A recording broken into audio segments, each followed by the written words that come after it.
Good afternoon. Welcome to The Ambassador with me, your Ambassador Susan Nganga. To our top story, in the far northern town of Rank, South Sudan, a new mobile court is offering much-needed justice to a region long deprived of formal legal services. This collaborative effort, supported by the United Nations mission in South Sudan, national and state judicial bodies, and international partners, has already processed dozens of cases in just a few weeks.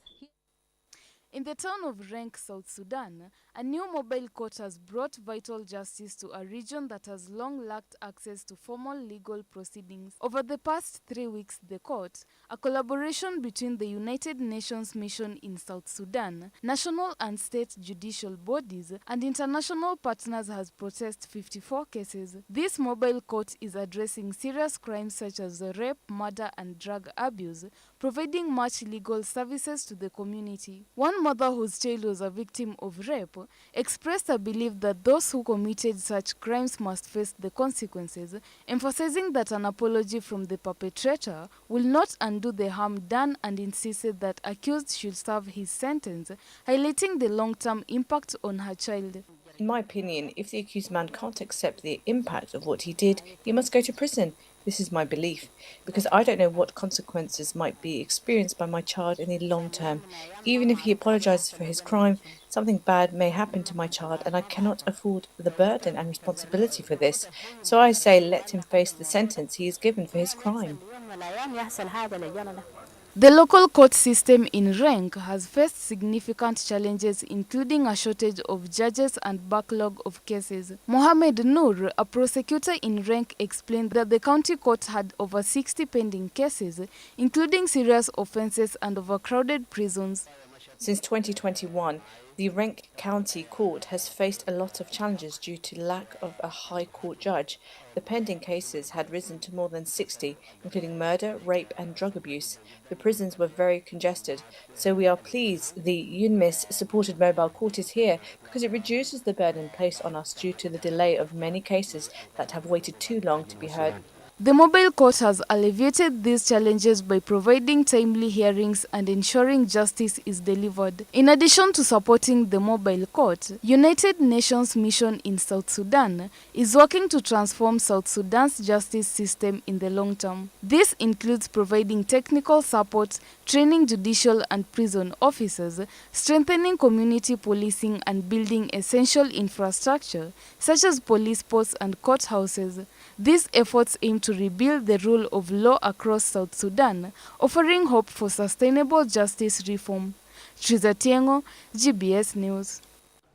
A military court in the Democratic Republic of Congo is trying 63 soldiers accused of deserting their post in the North Kivu's Lubero territory as M23 rebels advanced.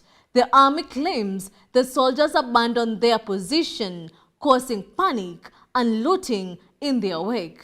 This comes amid growing human rights concerns in the region, with the United Nations reporting violations by the army government-allied militias and the M23 rebels. Irene Juguna brings us that report. Lubero territory, in the heart of the conflict in Eastern DRC, 63 soldiers are standing trial for desertion after they fled their post as M23 rebels advanced. The army accuses them of causing chaos and looting in the process. Today, the actions they have taken discredit our army and provide ammunition to the enemy. Justice must speak. The law is clear. We do not want this happening again in the armed forces of the Democratic Republic of Congo. Over 30 businesses were reportedly robbed, and the most affected area was the Masan Chiefdom. This is not the first time Congo's army has faced scrutiny for human rights abuses in the region. Many of the soldiers who deserted their posts have been accused of killing civilians and looting properties as they fled the advancing rebels. The army has promised that those responsible will face justice. The United Nations has condemned not only the actions of the Congolese army, but also the government-allied militias and the M23 rebels, all of whom have been implicated in atrocities across eastern DRC. On the ground, soldiers are seen as victims of a broken system, but many civilians in Rubero are pleased to see justice being served. One local resident expressed their relief, saying they are grateful that the government is finally taking action. I am very happy to see that our Congolese army is starting to take things more seriously. I believed that our government had no laws to punish the people who stripped us of our belongings, and today they have arrested them, and those who are still at large will be afraid. As the trials continue, the message from the government is clear. State officials who commit crimes will be held accountable. The army is still in charge here, but the Congolese government is determined to show that those responsible for human rights abuses will not go unpunished. Reporting for GBS News, Irene Juguna. BP is set to announce a major shift in its strategy, slashing investments in renewable energy and prioritizing oil and gas production. This move comes amid pressure from investors, concerns about the company's underperformance compared to rivals. Environmental groups and shareholders are expressing concerns over the growing focus on fossil fuels as BP's financial struggles continue. Energy giant BP is expected to announce a significant shift in its strategy, cutting investments in renewable energy and focusing more on increasing oil and gas production. This change comes after pressure from investors, particularly Elliott management, who are unhappy with BP's lower profits and share performances compared to rivals like Shell and Equinor. 5 years ago, BP set ambitious targets to reduce oil and gas production by 40% by 2030 and ramp up renewable energy investments, but it has since lowered that global to 25% and is now expected to abandon it altogether. The company's decisions to prioritize fossil fuels over green energy has raised concerns among some shareholders and environmental groups. Greenpeace UK has warned of the potential backlash not only from green campaigners but also from BP's own investors. Despite this, BP is under pressure to improve its financial performance, especially after a drop in net income in 2024 and lagging behind competitors in stock returns. This move could also involve selling off non-core businesses and forming new partnerships for its renewable energy ventures such as offshore wind and solar projects. Experts argue that while BP is shifting its focus, the overall transition to renewable energy will continue, driven by climate change concerns and government policies. Analysts suggest that BP's strategy shift may have significant long-term consequences, especially as global energy policy continue to prioritize clean energy. The company's decision could mark the end of its beyond petroleum approach as it turns back to more traditional fossil investments, drawing mixed reactions from investors and environmental advocates. Triza Tiengo, GBS News. Finance ministers and central bankers from the G20's top economies are meeting in South Africa, but the gathering is clouded by the absence of key members and deep divisions over climate finance, debt, and inequality, with major figures like Japan's Finance Minister Katsunobu Kato and United States Treasury Secretary Scott Bessent skipping the talks. Hope for United's declaration remains slim. South Africa, the host nation, aims to push for greater climate funding and financial reforms, but the absence of the world's largest economy raises questions about the G20's influence on global economic challenges. Peres Kigo brings us that report. Finance ministers and central bankers from the G20 top economies are meeting in South Africa, but the gathering is overshadowed by the absence of key members and deep divisions over climate, finance, debt, and inequality. With major players like Japan Finance Minister Katsunobu Kato, U.S. Treasury Secretary Scott Bessent, and United European Economy Minister Valdis skipping the talks, the chances of reaching a consensus appear slim. Host President Cyril Ramaphosa has prioritized issues such as inadequate climate finance from wealthy nations, reforming a global finance system that disadvantages poorer countries, and addressing widening economic inequalities. However, long-standing disagreements between rival economies like China, Russia, and European Union and the United States make negotiations more challenging than ever. With key leaders absent and deep division over climate finance, debt, and inequality, the G20 meeting in South Africa faces an uphill battle in reaching a consensus. Hopes of using the platform to push for financial reforms and greater support for the poorer nations seem unlikely to materialize, highlighting the challenges of global economic cooperation amid growing geopolitical tensions. Paris Kigo, GBS News. Thank you for staying with us. We have covered some important stories today, but there is more to come, including the latest development in Haiti and the Russian-Ukraine war. Stay tuned and we'll be right back. Are you all happy to see me? Yes, I'm also very happy to see you. We're going to make, ta-da, a banana milk package.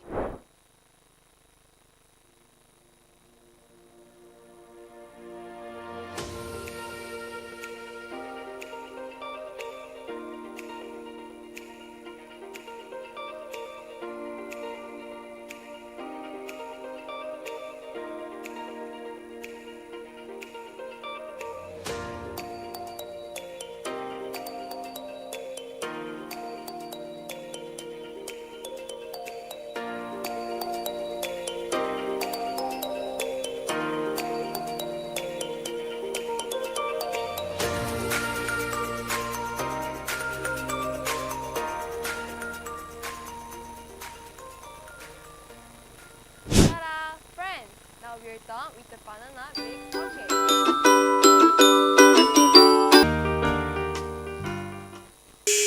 What is always before you but can't be seen? Kudiscover talent. Kudiscover. Ulijuangaje like unaweza imba like yeah.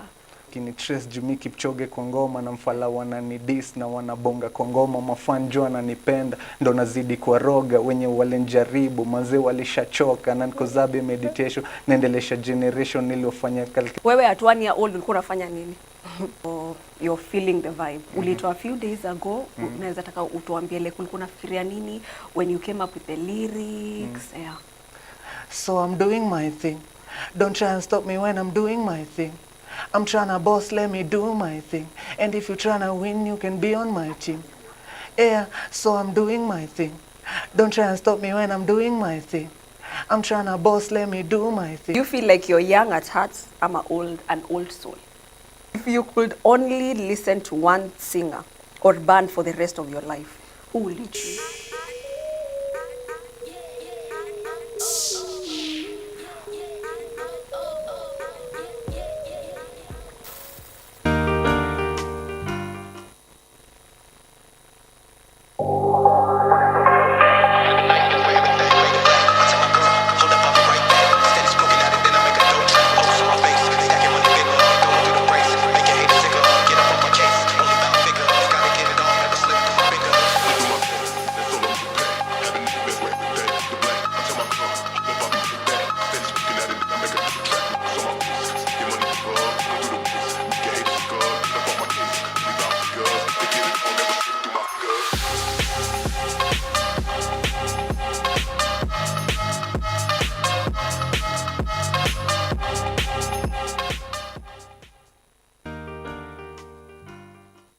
A man is not supposed to tell another man I love you. Why? Which bro? Which no, like even okay, in a barrio, mtu amededi, tuseme muri wako amededi, usemagi nilikuwa nampenda like no I can't we should.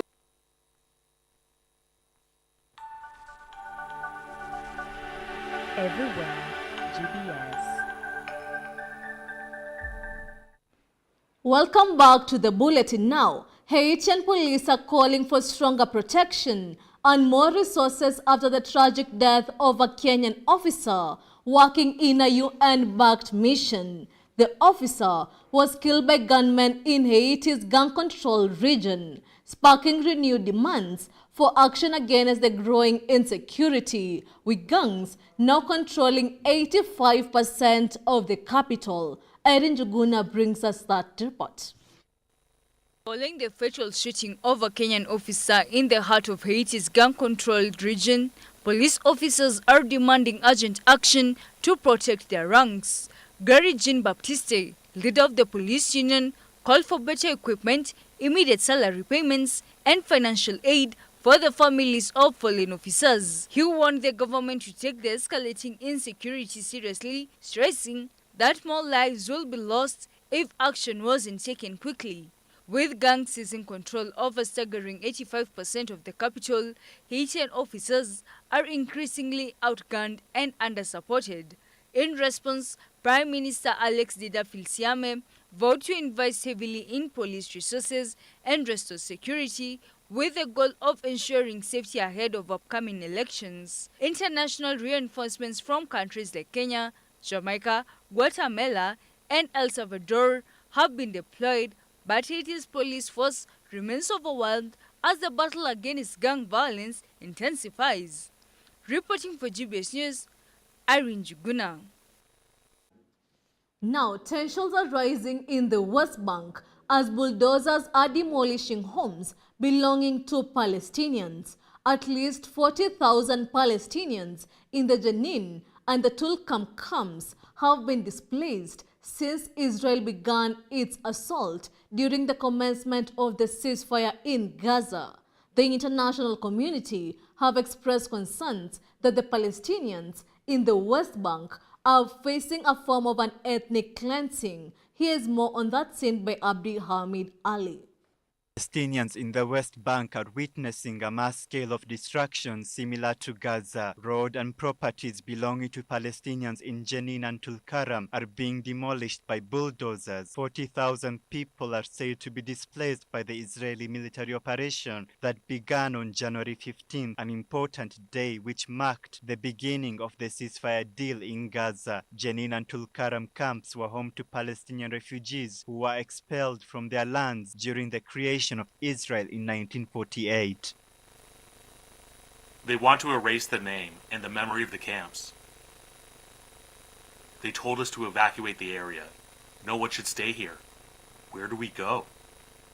The motive behind the destruction and expulsion is controversial. Israeli leaders have stated that Hamas and jihadist militants are operating in the camp. Completely destroyed. It's in the hundreds, and the houses that were not destroyed were completely burned, and the houses that were not burned were partially demolished. The camp has become uninhabitable due to the fierce attack carried out by the Israeli forces against the camp's residents. However, the international observers are skeptic about the intention of the Israeli military, highlighting Israel's intent of permanently displacing Palestinians and the erasure of the Palestinian community in the refugee camps. The future of Palestinians in the West Bank seems to be in a limbo. 40,000 Palestinians lack shelter and have nowhere else to go. With the systematic large-scale displacement and destruction, their future remains uncertain. The international community are worried that a new phase of ethnic cleansing of the Palestinians have already begun, one that involves the mass displacement of the Palestinians in the West Bank. This is Abdi Hamid Ali, GBS News. The Democratic Republic of Congo is considering export quotas for cobalt to address oversupply and stabilize falling prices following a temporary export ban. Despite the move, analysts warn that the impact may be short-lived as mining companies continue to ramp up production. Prelis Kigo has more on the same. The Democratic Republic of Congo, the world's largest cobalt supplier, is considering introducing export quotas to address oversupply and stabilize prices. To control the glut, the government has imposed a 4-month export ban, but analysts believe it will have little lasting impact. During the suspension period, the government aims to negotiate export quotas to regulate cobalt supply. Previous attempts to persuade mining companies to voluntarily limit exports have been ineffective, as firms like CMOC Group have ramped up production. Despite the temporary ban, major producers such as CMOC, Eurasian Resources Group and Greencore continue operations without significant disruption. This suggests that without firm quotas, excess supply could persist, keeping prices low. Cobalt prices have fallen sharply from a peak of $82,000 per metric ton in April 2022 to $21,000 per ton, the lowest since 2010. Analysts at BMO Capital Market expect further government interventions, such as production or export quotas, to follow. While the ban could momentarily push up spot prices, its long-term effectiveness remains undefined. The global market will likely continue facing challenges as companies and government navigate supply control measures. Peris Kigo, GBS News. The United States and Ukraine have reached an agreement on a proposed mineral deal. However, the deal lacked any specification on the United States providing security guarantees to Ukraine. This news comes after Russia praised the United States for their neutral stance in the war that has lasted for 3 years. Abdi Hamid Ali brings us that report. The United States and Ukraine have finally reached an agreement regarding the proposed mineral deal where US will exploit the rare earth minerals in Ukraine in exchange for rebuilding the war-torn country. The minerals will be used to manufacture electric vehicles, smartphones, and missiles. The proposed deal, however, did not provide any specifications of a security guarantee for Ukraine, nor the supply of the military aid. Though the Trump administration have stated they support Ukraine's sovereignty, Trump has stated that he will meet Ukrainian President Volodymyr Zelensky this coming Friday. I hear that. I hear that he's coming on Friday. Certainly it's okay with me if he'd like to, and he would like to sign it together with me, and I understand that's a big deal, very big deal. And I think the American people, even if you look at polling, they're very happy because, you know, Biden was throwing money around like it's cotton candy, and it's a very big deal. Look, it could be $1 trillion deal, it could be whatever, but it's rare earths and other things. He also stated his plans to secure another mineral deal with Russia. Buy minerals on Russian land too, if we can.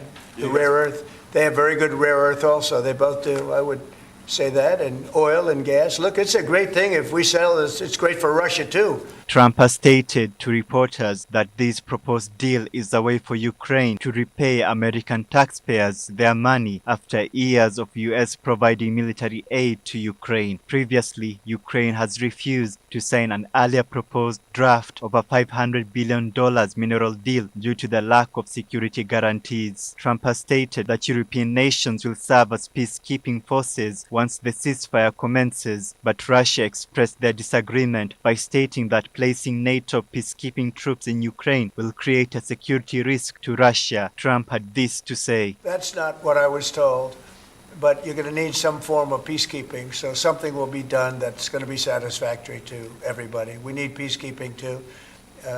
Any situation It's where actually, American troops involved? it's actually something I did discuss, but a form of peacekeeping that's acceptable to everybody. Ultimately, we'll be able to agree on something. This news comes after Russia praised the US for adopting a neutral stance towards the war in the UN General Assembly. During its third-year anniversary, the US opposed a resolution at the UN. The resolution demanded Russia to withdraw its military from Ukraine. However, at the Security Council, 93 countries voted in favor, while 73 countries voted in abstention. 8 countries were against, including the US and Russia, which showcased a division between the US and Europe, while the Russian President Vladimir Putin has called the Ukrainian president a toxic figure for Ukrainian military by giving absurd orders dictated not by military considerations but by political considerations, which has costed losses for the Ukrainian army. Russian Federation Security Council Sergei Shoigu visited Indonesia to discuss military security and cooperation. while Russian Foreign Minister Sergei Lavrov met with Iranian Foreign Minister Abbas Araghchi to discuss bilateral talks and security issues in Syria, Afghanistan, and Yemen. This meeting signifies Russia's ambition of holding grip towards international influence after losing their significant ally in Syria following the collapse of the Assad regime.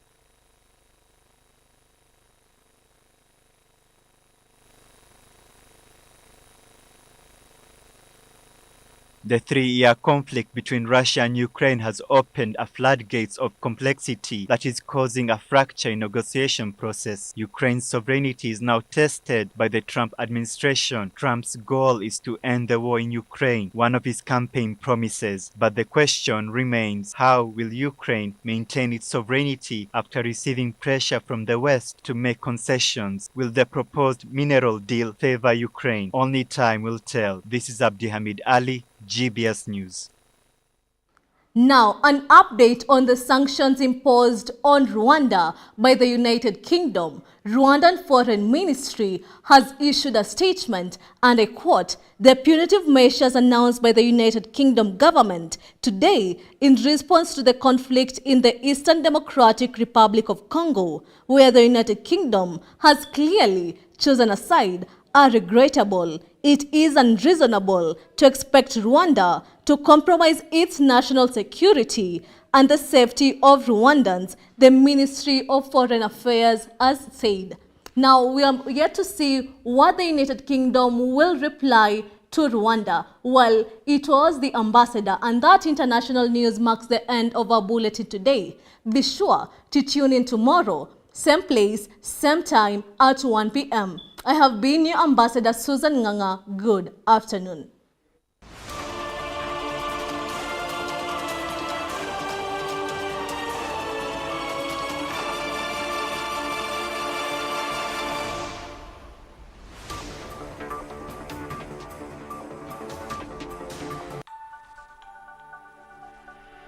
Everywhere, GBS.